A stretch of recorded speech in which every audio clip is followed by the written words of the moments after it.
the Alpha King broke Maera Lorn's last moon circle with the heel of his war boot. The silver line split under him, not loudly. That was the horror of it. No thunder answered. No god screamed. No wolf collapsed in the field.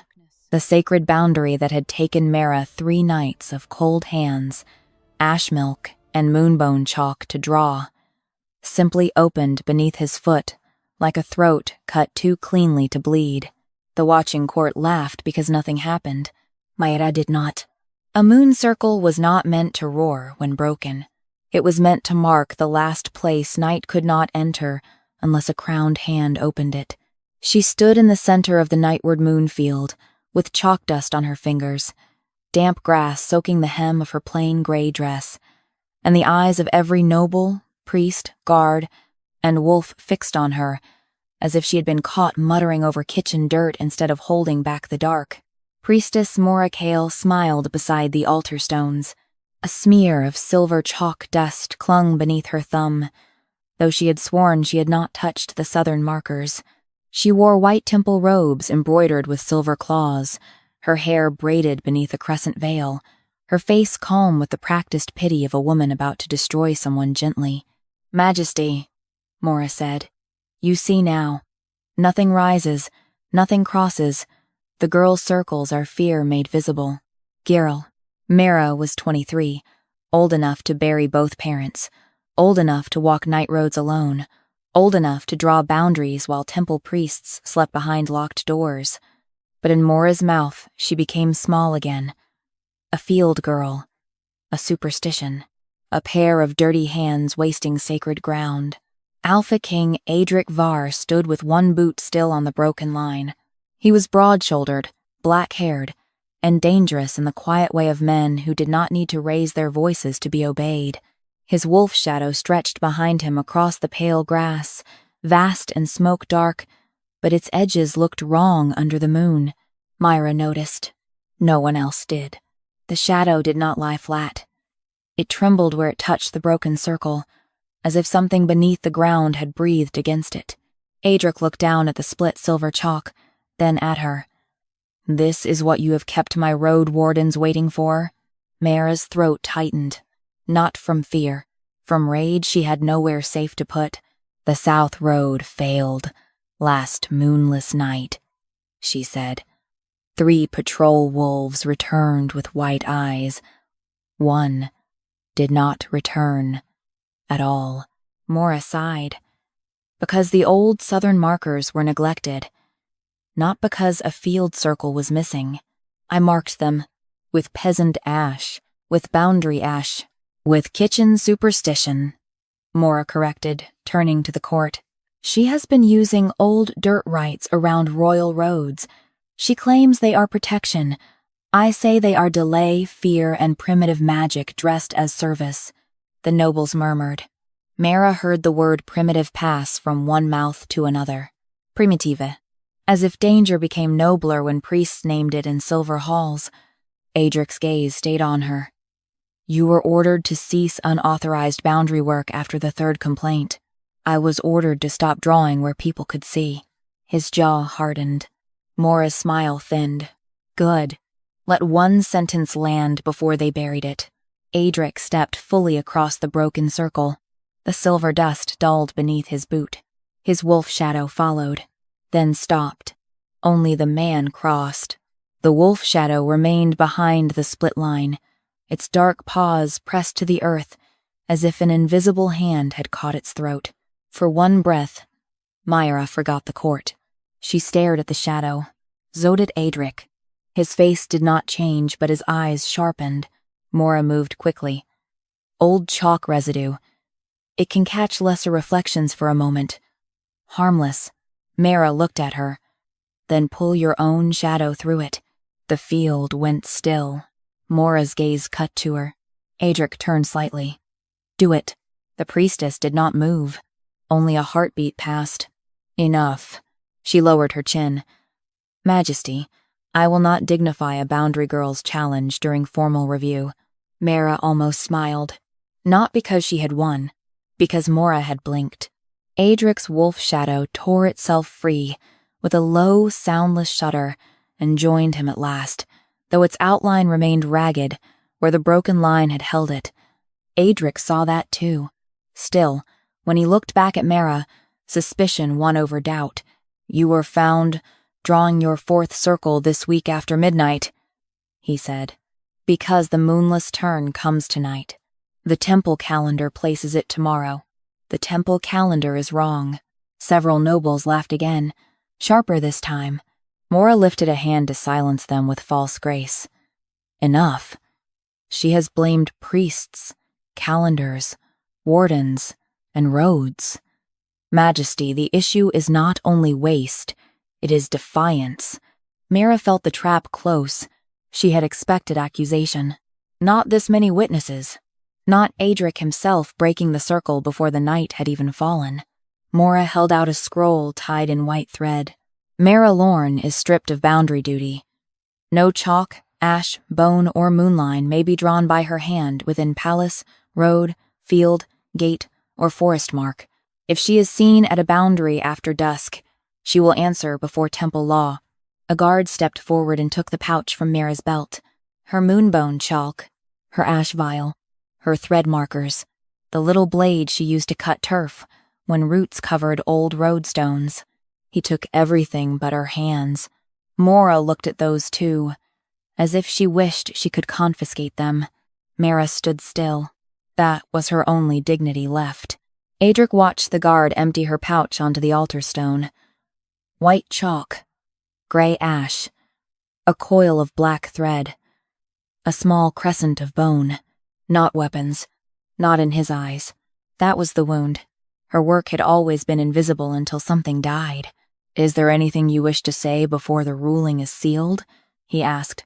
Maera's expression warned her to beg. The court waited for apology.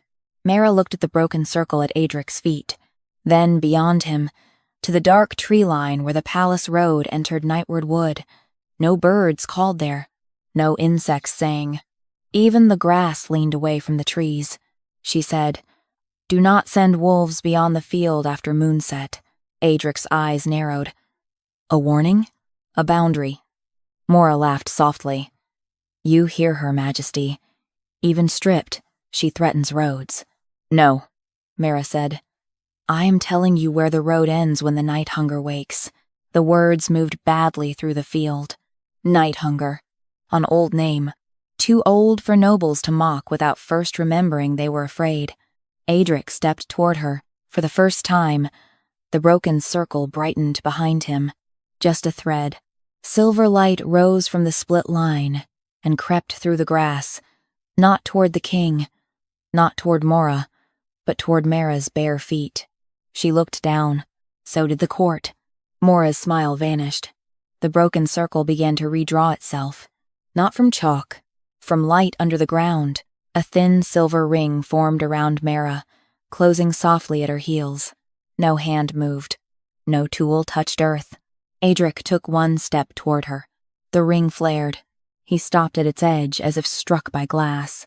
His wolf shadow slammed against the silver line and recoiled, teeth bared, not at Maera, but at whatever law had refused it. The entire Nightward Moon field fell silent. Maera looked from the glowing boundary to the Alpha King who could no longer reach her. Maera whispered, "Impossible." Aedric lifted his hand toward the silver ring. The light sharpened before his fingers touched it.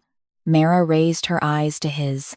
"This," she said, voice steady, despite the tremor in her bones, "is what a boundary feels like when you are not the one holding power." Behind the palace road, the first moonless howl rose from the trees, and every wolf outside the field vanished from sight, not running, not falling, simply erased where the broken road had opened. A wolf collar fell out of the dark and landed on the grass without a body inside it.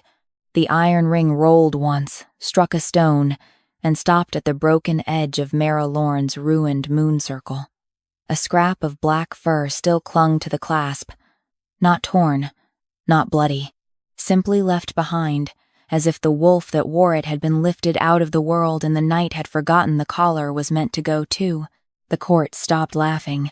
Beyond the nightward moon field, the palace road had become a strip of blackness between the trees. No patrol lanterns shone there now. No wolf eyes reflected. No paws sounded on stone. Only the howl remained. Long, hollow, wrong. Aedric Varr turned toward the road, and the torn edge of his wolf shadow bristled behind him. No one steps beyond the field. The command struck the guards before panic could. 3 men who had already started toward the trees froze. Maera Lorn lifted both hands as if calming a frightened temple. "Majesty, look where the danger stands." She pointed at Maera. Inside the circle of silver light, she has bound the field around herself. She made the wolves vanish so you would believe her old rites. This is hostage magic. Maera felt the accusation pass through the nobles, like flame through dry straw. Hostage magic. Not boundary work. Not warning. Not the thing she had done quietly for years, alone in wet grass while the palace slept behind iron lamps. A guard drew his sword. The silver circle sharpened at Maera's feet. The blade trembled in his hand. Aedric saw it. "Lower it." The guard obeyed. Maera's mouth tightened. "Majesty, fear is exactly what she wants." "No," Maera said. "Fear is what arrives when the line is broken and no one listened before it opened." Aedric looked at her across the boundary. He was close enough that she could see the moon caught in his amber eyes, close enough that his wolf shadow kept testing the silver line with one dark paw and recoiling each time. He wanted to reach her. That was not the same as trust. "What is beyond the road?" he asked. Maera's throat tightened. "Not beyond. In it." The palace road flickered. For one heartbeat, every person in the field saw shapes moving inside the blackness. Long, bodied shadows with wolf heads too narrow, ribs like broken branches, mouths opening where no mouths should be. Then the road looked empty again. Several nobles cried out. Maera recovered first. "Illusion." Maera looked at the trees. "Then, walk into it." Maera's eyes flashed. Aedric did not miss it this time. The night hunger pressed against the field. Not visibly. That was worse. The grass outside the silver circle bent inward, blade by blade, as though something enormous were breathing just beyond the law. The broken line Aedric had stepped through smoked where his boot had split it. Through that opening, the darkness licked the ground, testing the path he had made. It came toward Maera's circle. The silver ring rose higher around her, thin as moonlit glass. The darkness struck it, stopped. Not with thunder, with refusal. A hiss moved through the field, too low for human ears. But every wolf shadow present crouched low. Aedric stared at the place where the dark could not pass. Maera spoke before Maera could twist it. "The circle does not save the one who broke it. It holds only what understands the law." His eyes returned to her. The words found him. Not gently. Maera stepped forward. "And what law would that be? Yours?" "No. Older than mine. Older than your temple." Aedric's jaw hardened. The moonless turn was marked for tomorrow. Maera looked past him to the altar stones, where temple candles still burned in clean rows under Maera's silver claws. "Then your calendar is wrong." No one laughed this time. Aedric turned toward Maera. The priestess bowed her head, but not quickly enough to hide the silver chalk dust beneath her thumb. "The temple calendar has guided Thornreach roads for generations. And yet the night is here," Aedric said. Maera's face stilled. Maera heard the shift in his voice. Not belief. Not yet. But the first crack in the wall that had kept her outside every council chamber. Maera saw it too. She moved to the altar stones and took up a slender rod of temple silver, etched with prayers and wolf crowns. "Then let temple law test field law." Maera's pulse quickened. "Do not touch the ring." Maera smiled. "Still giving orders after being stripped?" Aedric said, "Priestess." It was warning. Not command. Not enough. Maera thrust the temple silver toward the glowing circle. The ring flared so bright. The field vanished in white.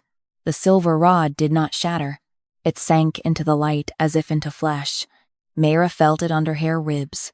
Pain folded through her, sharp and clean. She bit it back, refusing to let the court see her knees weaken.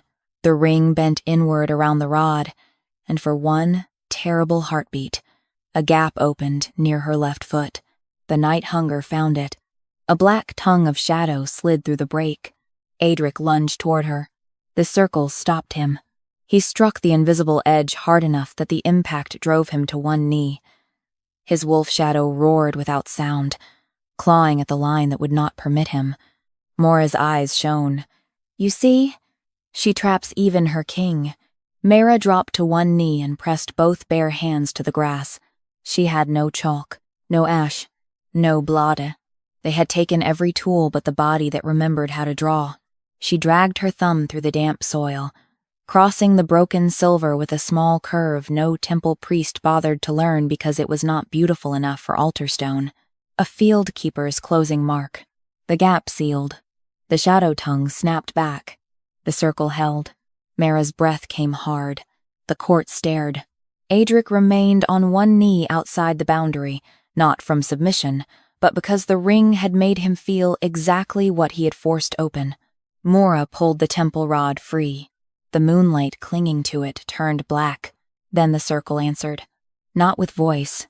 With imprint, silver light crawled from Maera's closing mark across the grass, over the broken line, past Aedric's boot print, and toward the altar stones. It climbed the southern marker, the one Maera had claimed was neglected, and burned around a handprint pressed into old chalk. A woman's hand.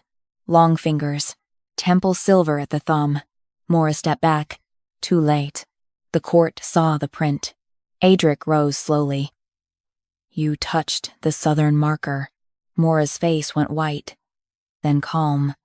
To inspect it, Maera looked at the blackened temple rod in the priestess's hand. No. To weaken it. The road beyond the field groaned. The broken line under Aedric's boot print began to smoke again, and this time the darkness inside it shaped itself into letters across the silver grass.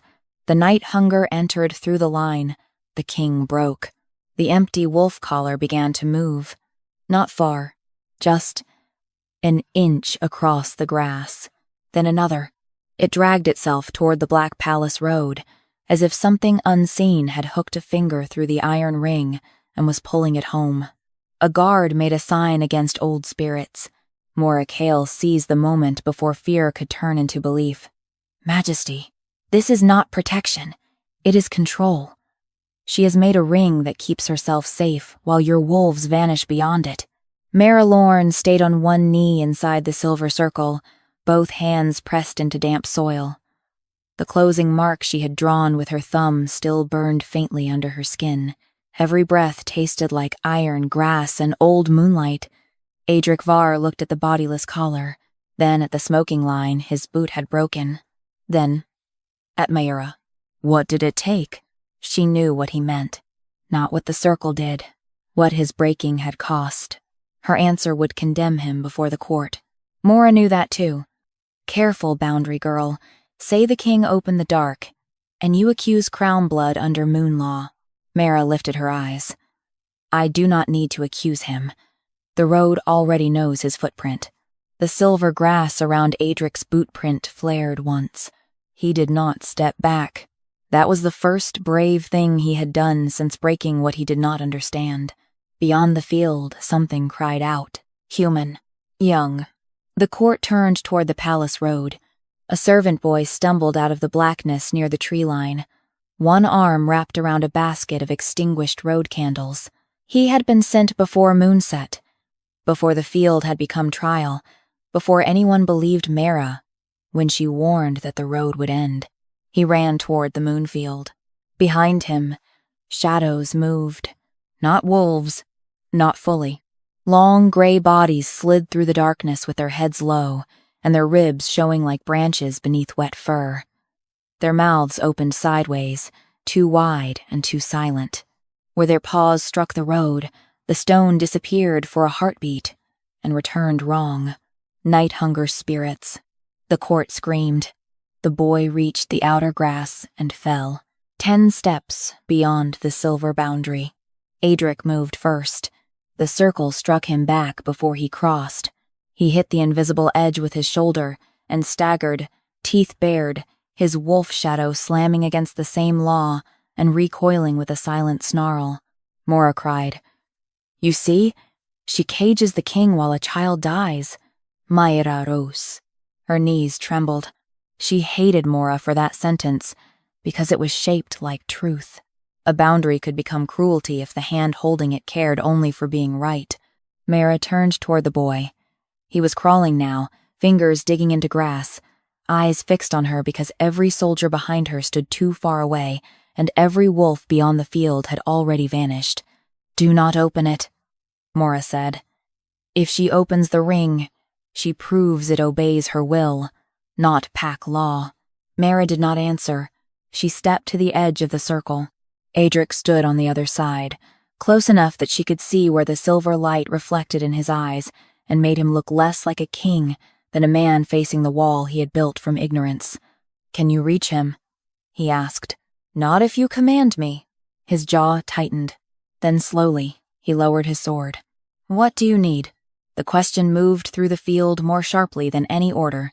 Maera swallowed. Trust was not the same as repair. But the boy was still crawling. "Hold your wolf back," she said. "If his shadow crosses before I close the break, the night hunger will wear his shape." Aedric's face changed. His wolf shadow went utterly still. Maera's eyes flashed. "Majesty, she threatens your wolf." "No," Aedric said, voice low. "She warns it." Maera placed her bloody thumb against the silver ring and drew a gap no wider than her palm. The night rushed toward it. Every torch in the field guttered. Grass flattened inward. The noblewomen near the altar stone sobbed. Guards lifted shields. Maera stepped back, though she tried to make it look like ceremony. Maera held the opening with 2 fingers. "Boy," she called. "When I say—" He looked at her, shaking. The night hunger behind him lowered its long head. "Now." The boy threw himself forward. Aedric reached, but did not cross. He caught the boy by the back of the tunic the moment he passed through the gap and dragged him into the field without letting his own hand break the line. Maera closed the circle. Too late for comfort. One shadow mouth struck the gap as it sealed. Silver light snapped against black teeth. The creature screamed without sound, and every wolf shadow in the field dropped flat as if the scream had weight. The boundary held. The servant boy sobbed against the grass. Alive. Maera stepped back once. Her hand shook. The court stared at the sealed gap. No one laughed now. Aedric looked at the boy, then at Maera. "You chose the break." "Yes." "And closed it." "Yes." Maera's voice was thin. "A trained trick." Maera turned to her. "A boundary is not a wall drawn by fear. It is a promise with a door. The danger is not opening it. The danger is letting someone ignorant break it and call the ruin proof." The southern marker behind Maera cracked. A line of black seeped through its old chalk. Maera's hand twitched toward her sleeve. Maera saw it. So did Aedric. "What is in your sleeve?" he asked. Maera lifted her chin. "Temple silver." "Show me." She did not. The circle answered for her. Silver light ran from the repaired gap to the southern marker, then up the altar stone where Maera's confiscated tools lay. The moonbone chalk she had been stripped of rolled by itself, stopping beside Maera's hem. A smear of black ash clung to one end. Not Maera's ash, temple ash, the kind used to thin old boundaries without leaving blade cuts. Aedric stepped toward Maera. The priestess raised her voice. "Majesty, do not let one peasant right turn you against the only law that stands between your pack and the dark." Maera looked beyond the field. The palace road had not stopped changing. It was widening. Not as a road should widen, as a mouth did. Inside the black path, pale eyes opened one by one. The saved servant boy whispered, "They are still coming." Maera's ring flared. Then the silver ground under Aedric's broken footprint burned with new words. The king broke the line, but the temple thinned it first. The moonbone chalk on the altar stone rolled against Maera Lorn's slipper. No hand touched it. The small white crescent tapped once against the hem of her temple robe, leaving a black smear where clean silver cloth should have stayed untouched. The court saw the mark. So did Aedric Varr. Maera looked down too late. "Temple ash," Maera said. The priestess lifted her chin. "All temple tools carry ash. Not that kind." The silver circle around Maera brightened, not enough to blind the field, only enough to make the black stain on Mora's hem look alive. It crawled in a thin line toward the southern marker, where the old boundary chalk had already begun to weep darkness. Aedric's wolf shadow lowered its head. For the first time, it sniffed at nothing and recoiled. Maera's chest tightened. A wolf that could not scent night was already half lost. Maera saw the pity in Maera's face, and struck before it could become proof. Majesty. She names Temple Ash forbidden, because she fears proper inspection. That girl has drawn circles outside priesthood law for years. Now the road opens, and suddenly every fault belongs to me. Maera's hand still shook from closing the break around the servant boy.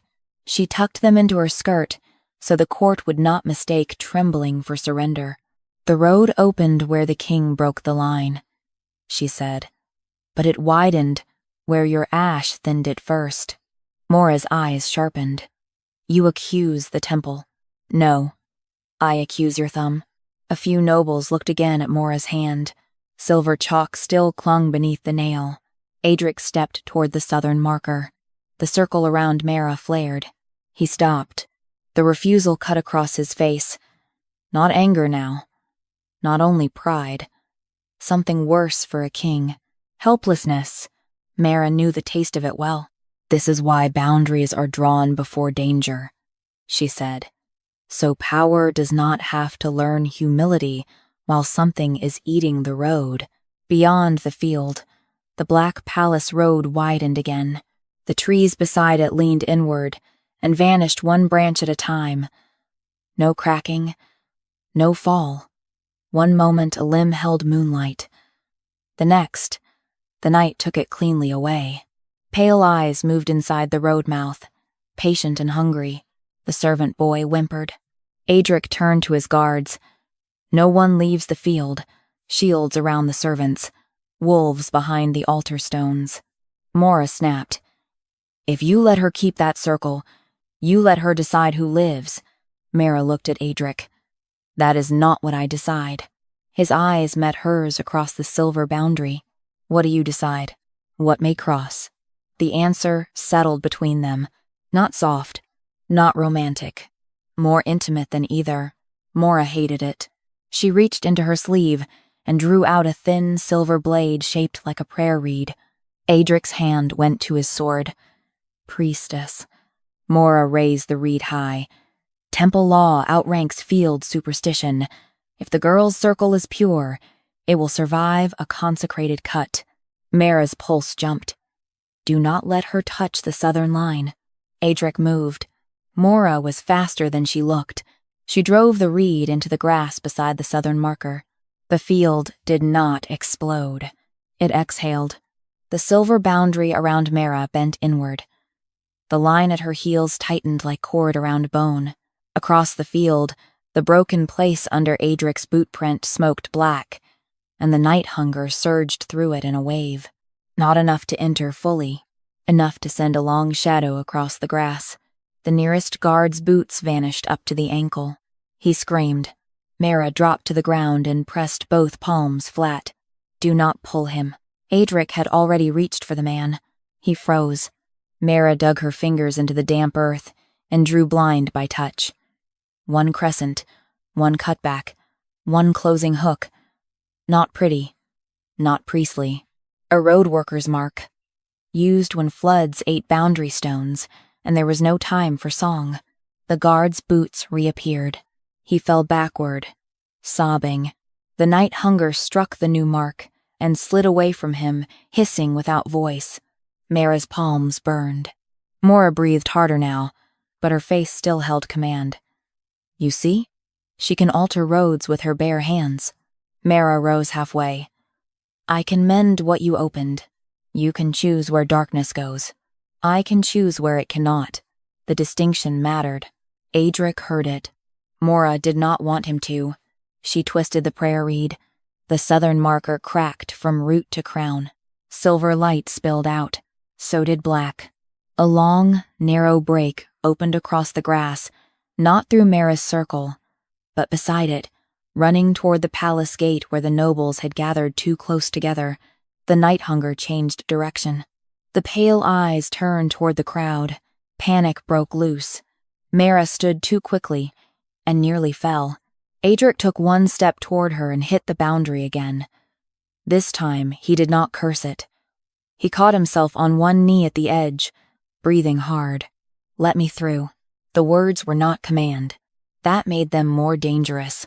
Maera looked at him, at the torn shadow behind him, at the king who wanted to protect her after breaking the only law that had done so first. No. His face tightened. She did not soften it. If you cross while your boot print is still open, the night follows your shadow inside. His wolf shadow trembled. Aedric looked back at it. For the first time, he seemed afraid not of losing power, but of what his power might carry into her circle. Then tell me what to do from outside, he said. Maera's expression faltered. Maera's heart did something foolish. She ignored it. Pull your wolf shadow away from the broken print, she said. It is feeding on him. Aedric turned. The smoke from the boot print had wrapped around the shadow's hind legs, thinning its edges. He had been standing on the wound he made, and the night had been eating what followed him. Aedric raised his hand. The wolf shadow resisted, not from disobedience, from blindness. Maera saw the truth then with a cold ache. Your wolf cannot find the field edge. Aedric went still. Maera whispered, Do not listen to her.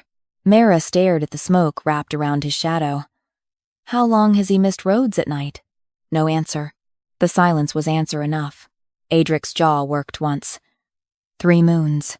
The court heard. The king's wolf had been losing night sense for 3 moons, and the temple had called it battle fatigue, blood pressure, court strain, anything but boundary failure. Maera looked at Maera. That is when the southern markers first thinned. Maera's calm fractured, only for a heartbeat. Enough. The moon circle around Maera answered not with speech, but with shape.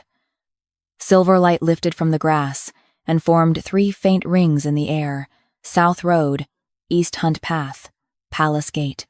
Each bore the same black thumb smear at one broken point. Aedric stared at them. Maera stepped back. The night hunger pressed harder against the gatebreak. Maera lifted her burned hands. Give me my thread. A guard looked at Aedric. Aedric did not hesitate. Return her tools. Maera's voice cut like ice. Majesty, if you arm her with forbidden boundary craft. No, he said. I stripped her on your word. I return what I took on what I have seen.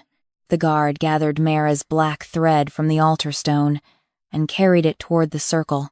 The boundary would not let him cross. Maera met Aedric's eyes. He understood before she spoke. He knelt outside the ring and set the thread on the grass, not throwing it, not forcing it, offering it at the edge. Maera reached through the silver line. This time the circle did not cut him, because he did not try to cross. Their fingers almost touched over the black thread. Almost. The night roared from the palace road. Maera pulled the thread inside and wrapped it around her burned palms. The silver circle rose behind her, like a moon made of law. Across the grass, the 3 floating rings darkened, and words burned through the air above them. 3 boundaries thinned. 1 king made blind. Then the ground beneath Maera's feet opened into a 4th, unfinished circle. The black thread cut into Maera's burned palms like winter wire. She wrapped it twice around her fingers, then pressed one end into the glowing silver line at her feet. The moon circle accepted it, not as decoration, not as prayer, but as a stitch. A boundary was not drawn once. It was kept. That was the part priests never taught from altar stone. Across the field, the unfinished circle beneath Maera Kale's slippers widened by a finger's breadth. It did not swallow her. It did not flare or roar. It opened with the quiet confidence of something that had been waiting to be found. Maera did not move.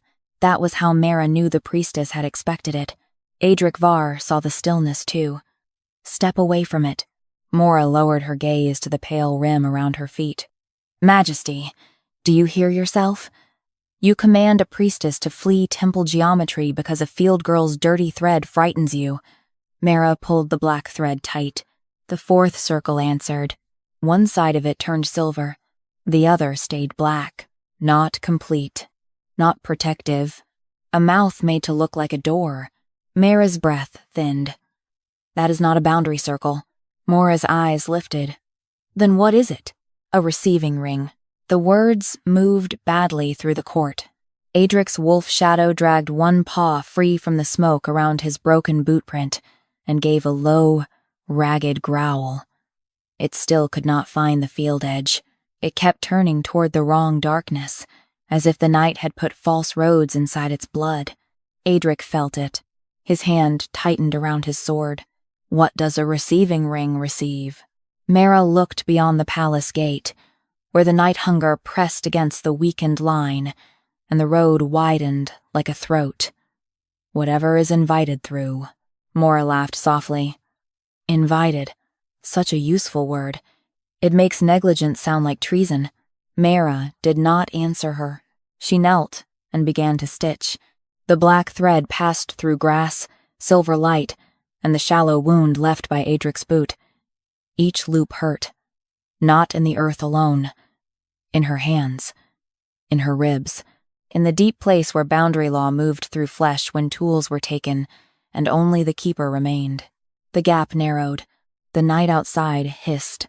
A noble near the altar whispered, "She is closing it." Maera heard the hope and struck at it. She is closing what she opened. Maera's thread snapped tight. The silver line lashed up around the broken boot print and threw black sparks into the air. Inside each spark, a fragment of road appeared. The south marker thinned, the east hunt path smeared, the palace gate weakened, and Aedric's wolf walking through all three, losing more night sense each time. Aedric stared at the sparks. Maera's face hardened. Maera spoke without looking up. Your wolf was not sick. He was being led through weakened lines until he forgot what true edge felt like. The king went very still. The field seemed to shrink around that truth. Maera said, Majesty, do not let grief for your wolf make you foolish. A ruler's beast weakens under many burdens. Aedric's voice came low. You told me battle strain. I told you what the temple records supported. Records you held. The fourth circle beneath Maera flashed black. Only once. Enough. Maera saw the direction of the flash. Not toward the road. Toward the altar stones where her confiscated ash vial still lay beside the temple rod. Do not let her touch the altar, Maera said. A guard moved. Maera lifted one hand. No priestess of the Moon Temple will be seized by a guard while night stands at the gate. The guard stopped. Old fear did what command could not. Maera hated that too. Aedric stepped forward. The moon circle flared before him. He stopped at its edge. His jaw tightened, but this time he did not try to force the line. Maera Kale, he said. You will step away from the altar. The priestess smiled. Or what? You cannot cross her circle. Your wolf cannot find its path. Your court stands inside a peasant ring and waits for a girl to decide whether the dark may eat them. Maera's fingers stilled. That was the knife Maera had been sharpening from the beginning. Make boundary law look like Maera's personal power. Make protection look like control. Make every life inside the field feel held hostage by the woman they had just humiliated. Aedric looked at Maera. For one breath, the old suspicion threatened to return. Then the servant boy she had saved stepped forward from behind the guards, face pale but voice clear. She opened the circle for me, he said. then closed it before the dark followed. Maera's eyes cut to him. The boy flinched but did not retreat. Aedric heard him. So did the court. Maera pulled the thread through the last loop around the bootprint. The broken line sealed. Aedric's wolf shadow recoiled as black smoke tore free from its legs. The beast stumbled, then lifted its head. For the first time that night, it looked directly at the true field edge. Aedric exhaled like a man who had been holding pain for 3 moons. But the palace gate still darkened. The receiving ring under Maera remained open. And now the night hunger knew where to press. Maera stood slowly. Her hands bled around the black thread. The king's break is closed. A murmur moved through the field. Aedric looked toward the gate. Then why is the road still opening? Maera turned to Maera. Because that circle was made before he stepped here. The 4th ring widened. This time, a black cord of shadow rose from its unfinished edge and reached toward the altar stones. Maera moved, not away, toward it. Aedric shouted her name, but the priestess thrust her hand into the shadow and dragged out a silver temple chain coated in black ash. The court recoiled. Maera's face was no longer gentle, only bright, only certain. You think boundaries survive because field girls whisper to grass? She said. They survive because the temple decides which fears the pack is allowed to see. Maera's heart turned cold. There it was. Not denial. Doctrine. Maera lifted the chain, and every thinned marker in the field flickered at once. The night hunger pushed through the palace gate. Not fully. En épave. Long, gray, and wrong. Maera raised the black thread. Aedric moved to the circle's edge beside her. Still outside. Still unable to touch. What do you need? He asked. Maera smiled through the dark. Maera looked at the king who had broken her last line, then at the knight pressing through all the lines Maera had thinned. Not your sword, she said. The first night hunger spirit stepped into the field. Maera drew the thread across her bleeding palm. I need your permission to refuse you. The gray paw left no print in the grass. It touched the nightward moonfield, long and jointed wrong, with claws that seemed made from old road shadow rather than bone. Where it stepped, the blades of grass bent toward it. Not away, as if the field itself had forgotten which direction fear should run. Then the night hunger pulled the rest of its body through Maera's unfinished circle. A noblewoman screamed. The creature had the shape of a wolf, only because hunger had once seen wolves and envied their teeth. Its ribs opened and closed like branches in wind. Its eyes were holes where moonlight died.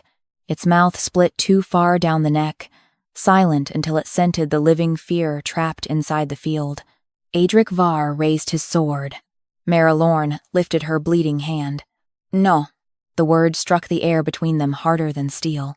His jaw tightened. It is inside the field, because she invited it. Maera Kale stood behind the black receiving ring with the ash-coated temple chain wound around her wrist. She looked no longer like a priestess giving judgment. She looked like a woman finally holding the weapon she had hidden inside doctrine.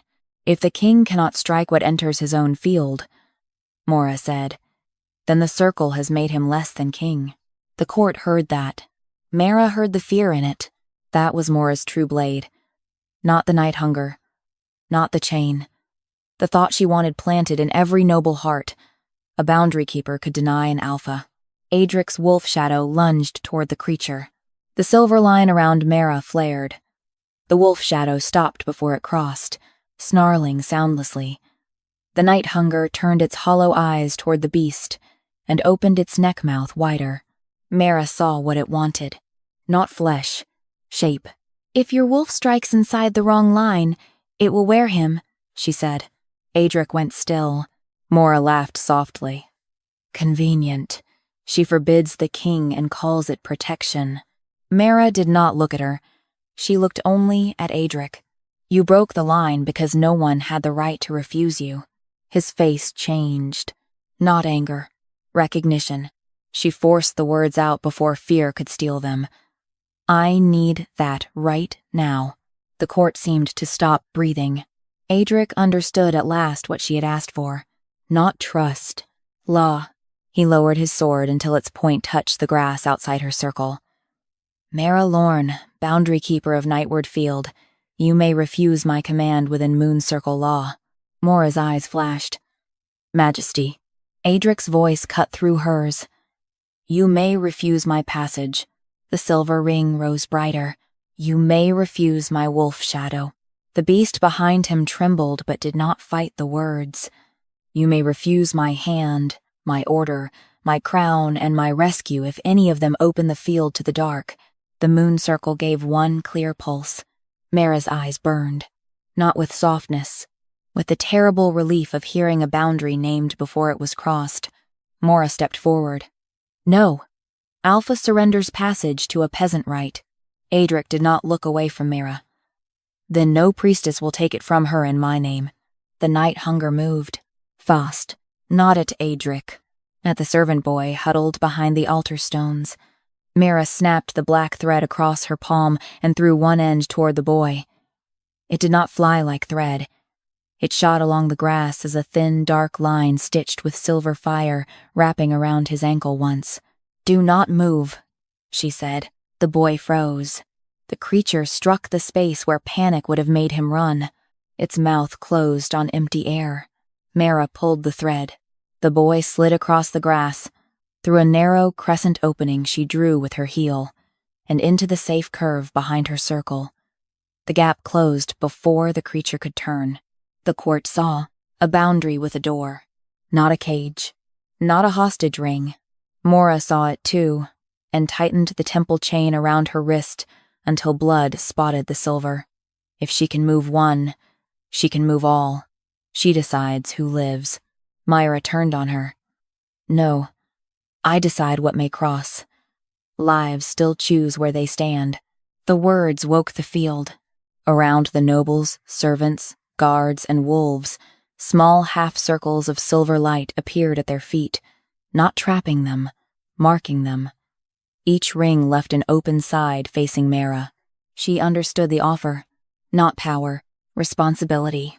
Do not step through any opening I have not named, she said. This time no one laughed. Aedric repeated it to the guards. No one steps through an unnamed break. Mora's face hardened. She lifted the temple chain and struck the black receiving ring beneath her feet. The night hunger spirit shuddered, then split, not into blood, into shadows. 3 smaller forms peeled from it and raced along the grass toward 3 weak points: the southern marker, the palace gate, and Aedric's old boot print. Maera moved before thought. She drove one thread end into the boot print. Her own blood sealed it silver. She threw the second toward the palace gate. It caught on old root and snapped tight. The third weak point lay beneath Mora. Too far. Aedric saw it. Maera. She looked at him once. He could not cross. He had given her that law. So he did the only thing left. He took one step backward, pulling his wolf shadow away from the old broken print completely. The smoke around the beast tore free. The shadow lifted its head, and for the first time, found the true edge of the field. Then Aedric drove his sword into the ground outside Maera's circle, not to break, to anchor. Use it, he said. Maera did. She looped the black thread around the sword hilt from inside the boundary, never touching his hand, and pulled with both bleeding palms. The blade rang as the thread stretched across the field toward Mora's circle. Silver fire ran down the thread. Mora's receiving ring buckled. The third shadow form struck it and screamed without sound. For one heartbeat, Maera thought the field would hold. Then Mora cut her own palm on the temple chain and pressed blood into the black half of the unfinished circle. The receiving ring opened fully. Behind her, in the widening dark, dozens of night hunger eyes appeared along the palace road. Mora smiled through blood and ash. A boundary cannot refuse what the temple invites. Maera tightened her grip on the thread until it cut deeper. The moon circle around her rose like a wall of pale glass. Words burned through the grass at her feet. Crown permission given. Temple invitation contested. Boundary keeper must choose who enters. Maera looked at Aedric outside the silver wall. He did not command. He waited. That hurt worse, because now the choice was truly hers. Beyond Mora, the night hunger spirits began to step through. The altar candles bent toward the dark, not away. Each flame leaned black over the stone, thin and hungry, as if Mora Kale's open receiving ring had changed the direction of the world.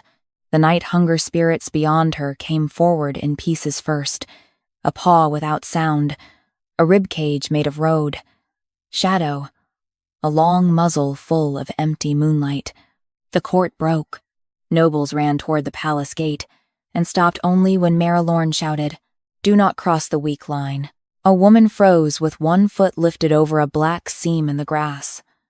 A night hunger mouth opened beneath that seam, waiting for the weight of fear to feed it. Aedric Varr moved toward the woman. Maera snapped the black thread hard enough to slice her palm again. No. He stopped. The word hurt him. Good. A boundary that did not hurt power was only decoration.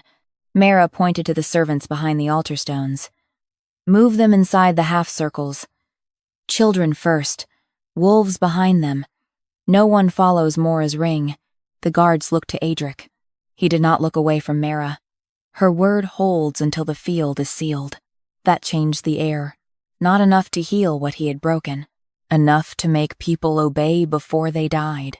Mora's smile sharpened. How generous. The king lends his throne to the girl who cages him. Maera kept her eyes on the spirits. He lent you his trust. You opened the road with it. The receiving ring under Mora flared black.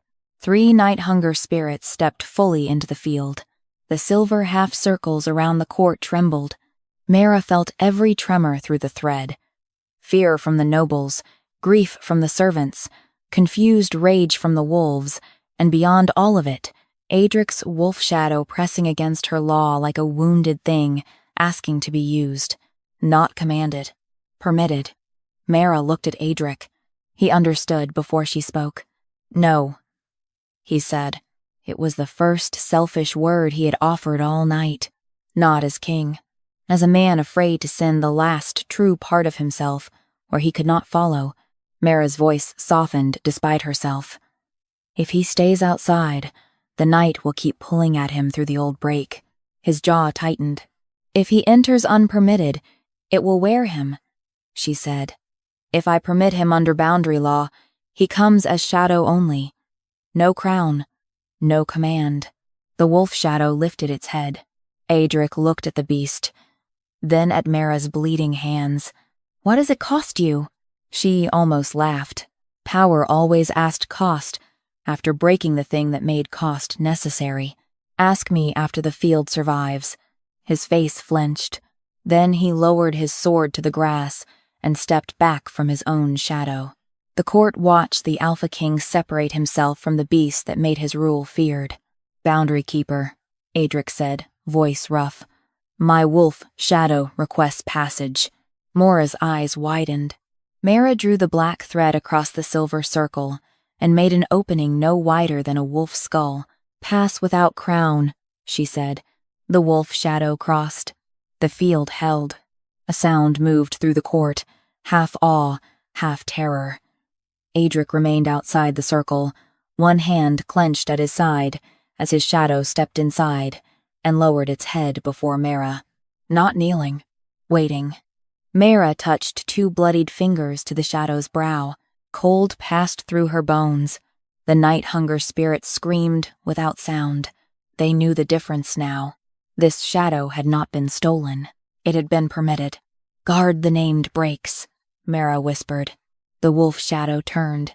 Where its paws touched the grass, the half-circles around the servants hardened into full silver arcs. The night hunger struck those arcs and slid away, unable to find a mouth in them. Mora's receiving ring darkened. She lifted the temple chain again. You think permission purifies a beast? It only proves you hold royal shadow hostage. Maera looked at her at last. No.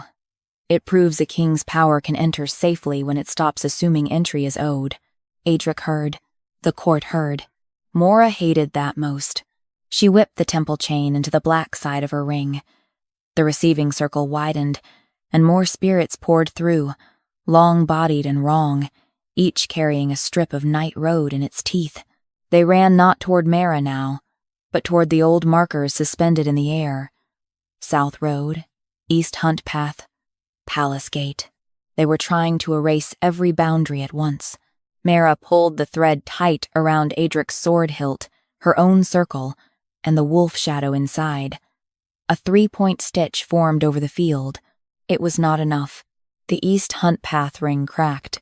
A servant near it vanished to the waist, swallowed by grass that had become black road. The court screamed. Maera opened a break. Small, exact.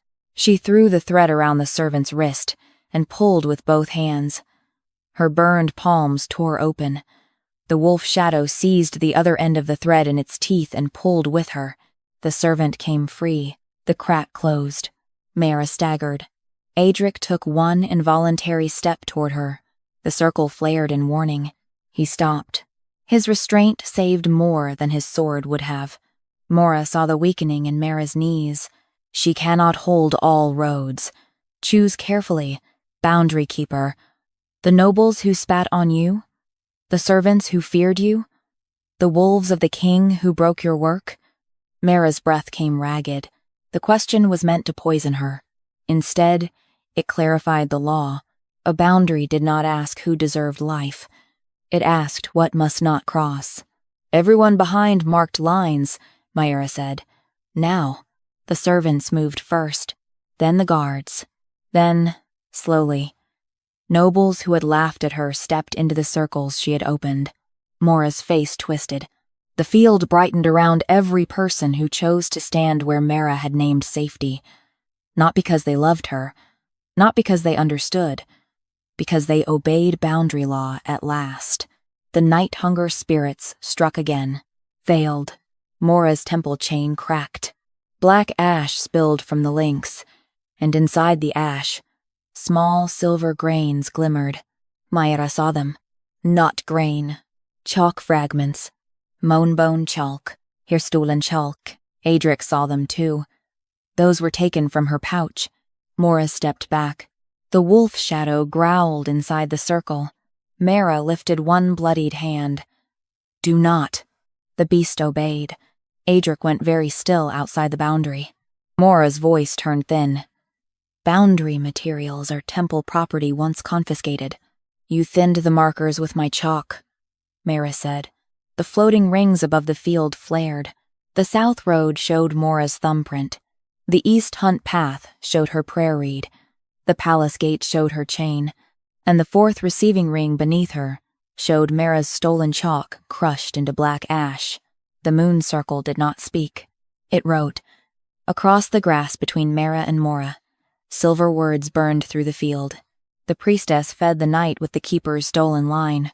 The court stared. Maera's face emptied of every gentle lie. Then she smiled. Then take it back, she said. She crushed the temple chain in her fist. The stolen chalk ash burst outward. Every boundary ring in the field flickered. Maera felt each line tear at once. A shard of moonbone chalk struck the altar basin and rang like a tooth. The sound cut through panic more sharply than any scream. Maera Lorn turned toward it, blood slipping down her fingers. Black threads stretched across both hands.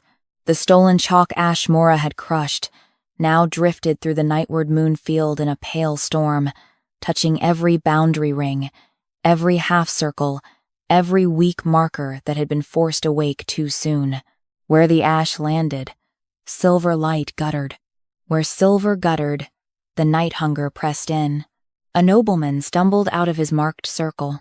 His boot crossed a black seam. Aedric Varr moved. Maera's voice stopped him first. Left hand. Pull him by the left. Aedric obeyed without question. He caught the man by the left wrist and dragged him back without letting his own shadow cross the seam. The night hunger snapped at the place where a full body would have fallen. It caught only fear. Maera did not praise him. There was no time. Everyone kneel, she said. The nobles stared. Maera laughed, breathless and bright. There. The field girl finally commands the court to kneel. Not to me, Maera said. To the line. The servant boy dropped first. Then the guards. Then the wolves, uneasy but alive, crouched behind the silver arcs. One by one, even the nobles sank to the grass, their fine cloaks soaking in moon-damp soil they had mocked only moments earlier. A boundary held better when pride lowered its head. Maera's face hardened. Maera looped the black thread around the fallen chalk shard and pulled. The shard slid toward her, cutting a thin silver scar through the ash storm. Wherever it passed, stolen chalk separated from temple ash, white to one side, black to the other. The court watched. So did Aedric. So did his wolf shadow inside the circle, teeth bared but waiting for her word. Maera spoke through clenched pain. Moonbone line returns to Keeper's hand. Temple ash returns to the wound that carried it. The black ash recoiled. Maera's receiving ring flared beneath her feet. For the first time, the priestess stepped back as if the field itself had found her ankle. Aedric saw it. Hold her. 2 guards moved. Maera lifted her temple chain, though only broken links remained. Touch me. And the last marker opens. The guard stopped.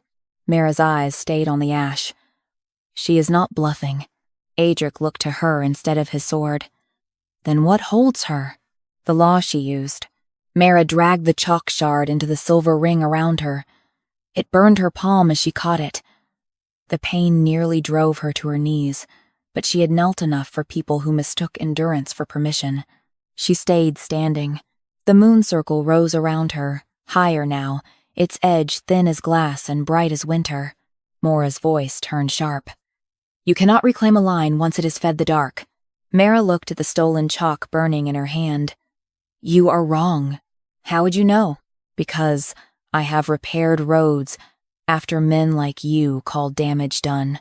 The words landed low and hard, not prophecy. Work. Every night she had crawled through wet grass to stitch marker lines after storms. Every dawn she had scraped old ash from roadstones before patrols woke. Every moonless turn she had marked safe gaps, so servants could carry milk and healers could cross, without being eaten by darkness. No noble ever saw. Aedric looked at her like he was finally seeing the labor beneath the magic. Maera hated that more than accusation. Majesty, she said. If you let her take temple line into her body, she will own every palace boundary by dawn. Maera almost smiled. Even now, Maera thought ownership was the only kind of power. A night hunger spirit lunged through the East Hunt path ring. Aedric's wolf shadow moved inside Maera's permitted circle. Wait, she said. The beast froze. Maera flung the reclaimed chalk shard into the grass before the spirit's pause. The black thread followed, looping once around the shard, once around the wolf shadow's foreleg, once around Maera's bleeding wrist. Now, the wolf shadow struck, not with teeth, with weight. It drove the spirit down onto the chalk line Maera had named. The night hunger thrashed, mouth opening sideways, but the silver mark closed beneath it like a trap made from permission. The spirit tore apart into ash. The court saw the difference. The king's wolf had not saved them alone. Maera's line had given it a place to strike. Aedric's eyes lifted to hers from outside the circle. No gratitude passed between them. Something more dangerous did. Trust beginning to form where command had failed. Maera staggered as the spirit died. The receiving ring under her feet dimmed, but did not close. Maera understood. It is tied to you. Maera's mouth thinned. To your blood? Aedric asked. No, Maera said. To her office. The field went colder. Maera smiled again, though fear sat behind it now. Careful, boundary girl. Maera faced her. You did not open the night as Maera Kale alone. You opened it as priestess. You hid behind temple authority, so the circle would treat your invitation as lawful. Aedric's expression darkened. The nobles shifted. Suddenly aware that the robes they trusted had become a gate, Maera raised her chin. The temple decides what the pack is ready to know. No, Maera said. The boundary decides what the dark may touch. The reclaimed chalk in her palm flashed. Across the field, the southern marker, East Hunt Path, Palace Gate, and unfinished receiving ring lifted in pale outlines. Each one showed the same hidden pattern. Maera's touch, temple ash, stolen chalk, and a thin line of formal priesthood seal beneath it all. Not a mistake. A system. Aedric turned to the court. Until this field is sealed, Maera Kale holds no boundary authority. The priestess hissed, "You cannot strip temple right without Moon Council. I can strip any hand that opened my pack road tonight." Hunger. He looked at the guards. If she moves toward a marker, cut her down. Maera went still. Maera felt the circle answer Aedric's words, not because a king commanded it, because he had finally stopped using crown power to break the keeper's edge, and used it to protect that edge instead.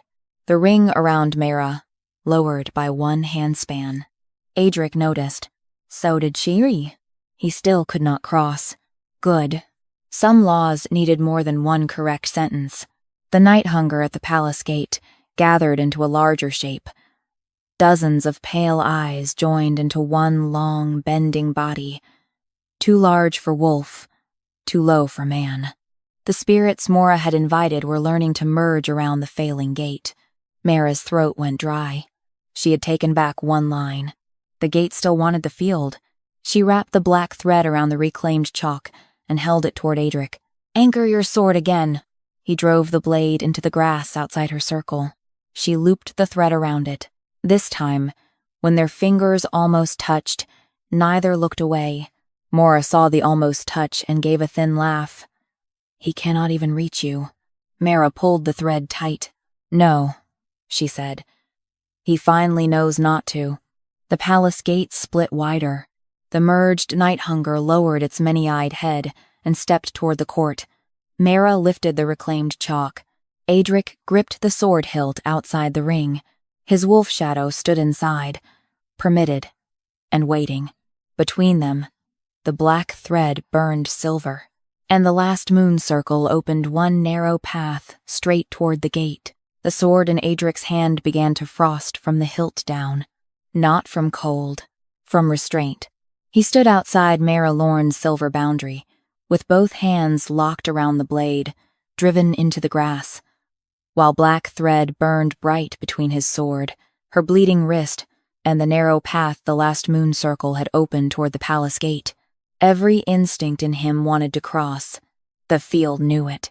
The thread tightened each time his body leaned forward, and the silver line at Maera's feet sharpened, as if reminding him that wanting to protect was not the same as having the right to enter.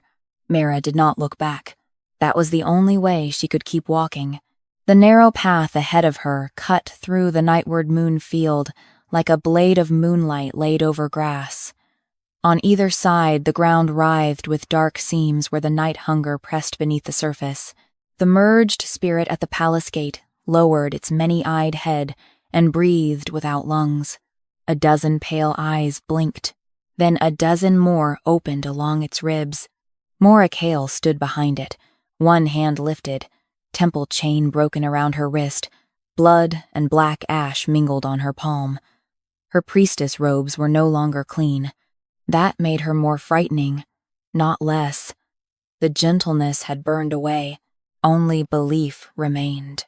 "Stop there," Maera said. "One more step and you feed it yourself." Maera kept walking. The wolf shadow Aedric had permitted moved beside her inside the boundary path, low and silent, its dark fur edged with silver. It did not lead her. It did not shield her without command. It waited. That was why the path held. Maera's eyes flicked toward the shadow. "You think permission makes a beast holy?" "No," Maera said. "It makes him unable to be stolen." The merged night hunger lunged.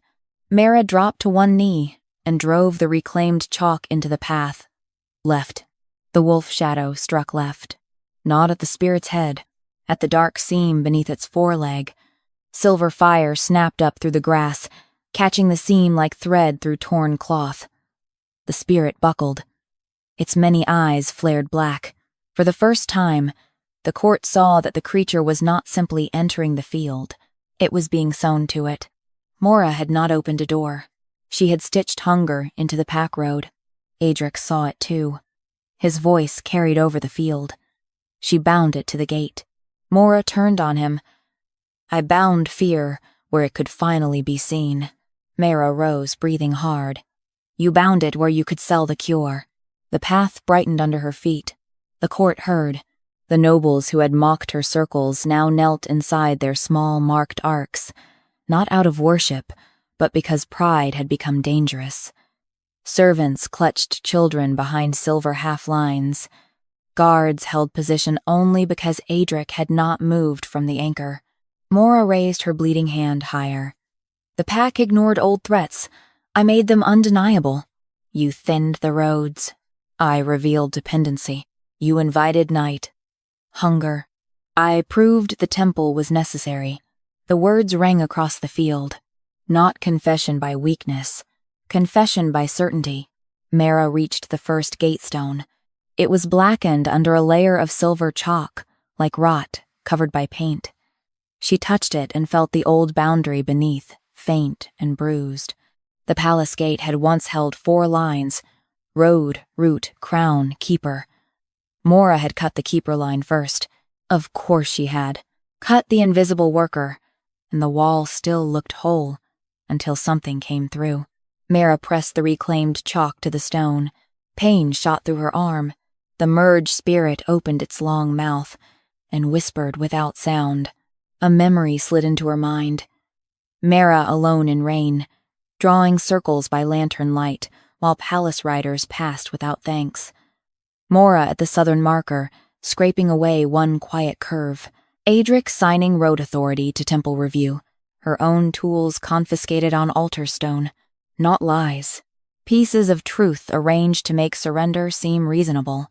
Maera dug the chalk deeper into the stone. No. The black thread between her and Aedric's sword flared. Aedric's voice came behind her. Maera. He did not ask if she could hold. He did not command her to hold. He simply said her name, like a point of return. That steadied her more than she wanted it to. The gatestone cracked. Beneath Maera's receiving work, an older mark appeared. A crescent with a break in the center. Not temple script. Field script. A keeper's refusal mark. Maera understood. The palace gate had not failed because it lacked power. It had failed because every person with authority over it had claimed the right to enter, command, inspect, and revise. No one had been allowed to refuse. Maera touched the mark with her bleeding thumb. The path lifted around her. Maera screamed. Do not answer her. The night hunger answered anyway. It recoiled from the old refusal mark, dragging the gate shadow with it. 3 of its eyes burst into silver ash. The wolf shadow beside Maera lunged again, tearing through the seam she had exposed. Aedric's sword shook under his hands. He held. Maera saw the gate beginning to close and threw her last broken temple chain into the dark. The chain wrapped around the old refusal mark. The gate stopped sealing. Maera's breath caught. Maera smiled through blood. Temple office still holds the road. Aedric's head turned toward the nobles, the guards, the priests gathered near the altar stones. Who gave her that office over boundary lines? No one answered. Maera answered for them. Your father. His father. Every frightened king who preferred temple language to field hands. The truth was ugly, because it was not entirely false. Aedric looked at Maera across the burning thread. What breaks temple hold? Maera knew. She hated that she knew. Not your sword. I know. Not your apology. His jaw tightened. I know. She looked at the court, at the people still kneeling inside lines she had made, at the altar where her tools had been called primitive, at Maera standing in the ruin of borrowed holiness. Authority must return to the hand that keeps the boundary. Maera went still. Aedric's eyes darkened with understanding. The last moon circle lowered around Maera by another handspan, not opening, not yet, but listening. Maera shouted, "Majesty, if you do this, every roadkeeper may refuse royal passage." Maera turned to him. This was the real test. Not whether he loved her. Not whether he regretted breaking the line. Whether he could accept a law that would stop him next time before harm became visible. Aedric drove the sword deeper into the ground until the blade cracked the frost beneath it. "Good," he said. The field changed. One word. Not enough to seal the gate. Enough to make every boundary ring in the field lift its head. Maera's temple chain began to smoke around the old refusal mark. The merged night hunger shrieked without sound and pulled against the gate, trying to drag the palace road open before the law could turn. Maera stepped closer to the gate. Too close. The black edge brushed her dress and erased the hem clean away. Aedric's grip whitened on the sword. He did not move. Maera raised the chalk one final time. The old refusal mark burned under her blood, but the temple chain still held. Words formed in silver across the palace gate. "The last moon circle will not close under temple command." Maera stumbled back. The court read the words. Aedric read them. Maera read them, and felt the full weight of what came next. The night hunger surged, one breath from breaking through, and the last moon circle waited for the kingdom to choose who had the right to hold the line. Maera's broken temple chain burned around the gate stone like a black snake. Each link smoked where it touched the old refusal mark, but it would not fall. The chain had been laid there with office, oath, and generations of kings who preferred temple hands because temple hands made obedience sound holy. Maera Lorn stood close enough to the palace gate that the dark had eaten the hem of her dress. She did not step back.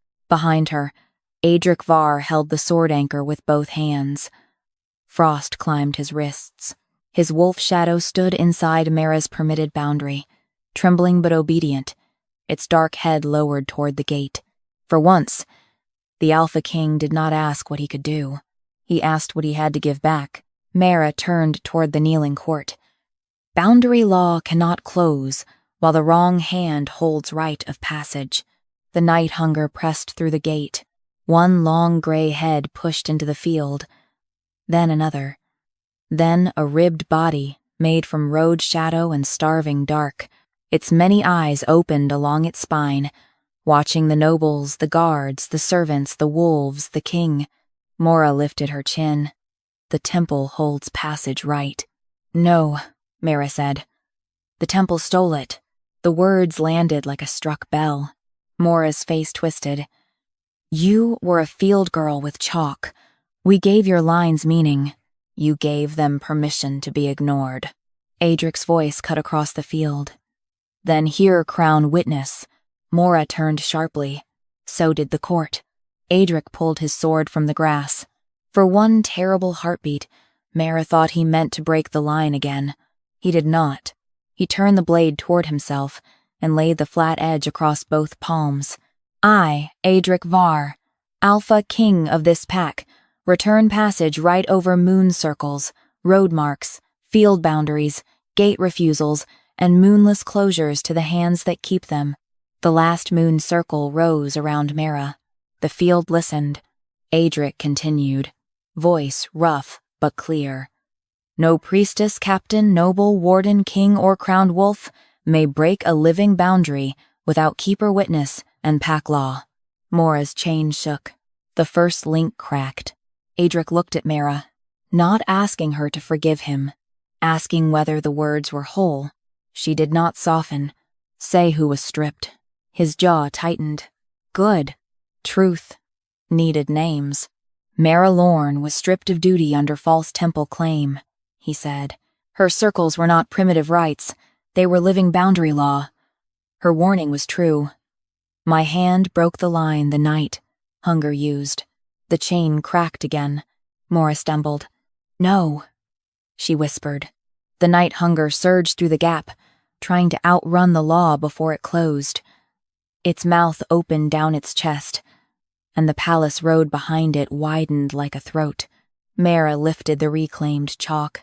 Now, she said. Aedric did not move forward. He drove his sword back into the earth outside her circle. Anchor, not command. The black thread blazed silver between them. His wolf shadow lunged only when Maera pointed. It struck the seam beneath the merged spirit's foreleg, while Maera dragged the chalk across the gatestone in a hard crescent. The old refusal mark flared beneath her blood.